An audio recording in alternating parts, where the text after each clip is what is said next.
So now, Timo, when it comes to being a A-Town icon, man, how does that feel? What does a day in the life of Timo feel like when you go out here in these A-Town streets and you revered as a legend?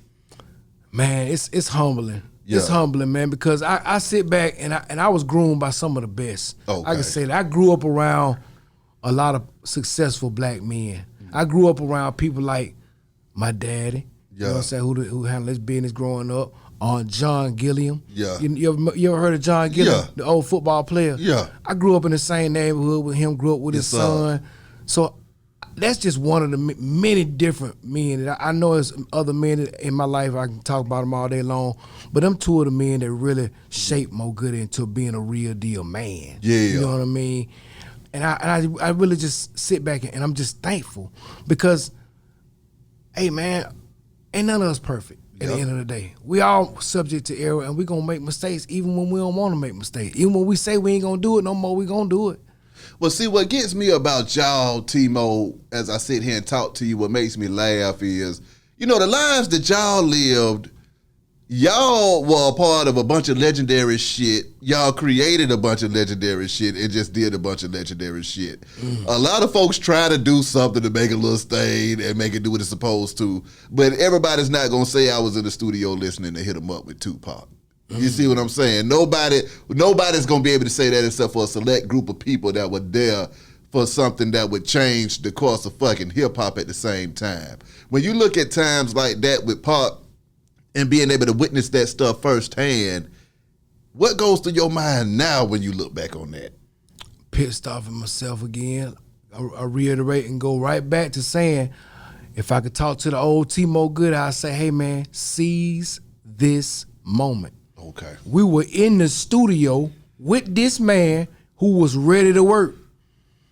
He was ready to work. Now he made it real kind of like conveniencing for us, saying that if we don't want to get on something right now, I want to do nothing right now, it's cool, we'll just get back on it. Yeah. Ain't no thing. Yeah, I just want to establish a relationship with y'all. I Yeah. feel y'all. I like y'all music. I'm like, nigga, we love you. Boy, I love you.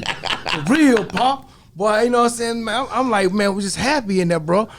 And I gotta say, man, the man would just say, man, we just record something later. And I just sit back and think, like, God, I want it. My mindset when we were going to the studio was like, no, we're gonna do a record today. Yeah. We're gonna do a record today. I ain't finna let this opportunity get by, nigga. I always want to do something with Tupac. Yeah. Let's do something with Tupac.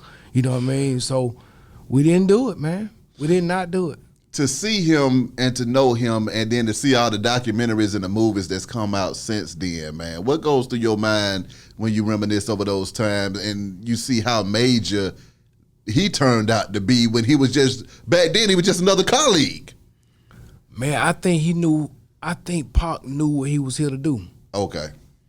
I think he knew his whole purpose in life. Damn. You know, deeper than anything we could ever imagine, man, because of the way he lived. Yeah.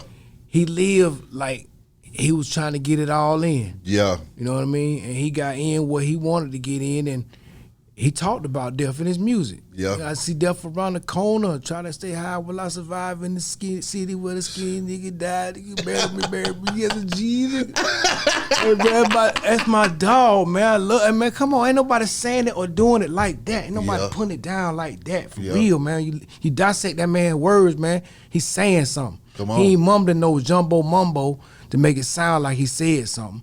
Come on. You could rewind it back 1,000 times and be like, damn, that man that said that. Come on. You know what I mean? So to be in that man's presence and to be scouted by him while he was in jail, for him to send his publicist to us while we up in the warehouse Come on. about to record a record, and she come up to me, and I still don't believe her. I'm like, yeah, whatever.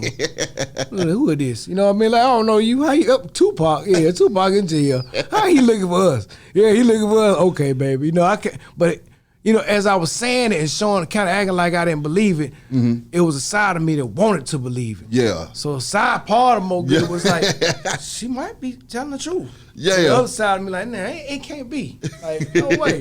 So it was like a yin and yang inside of it, man. But hey, man, it was real. It was the real deal.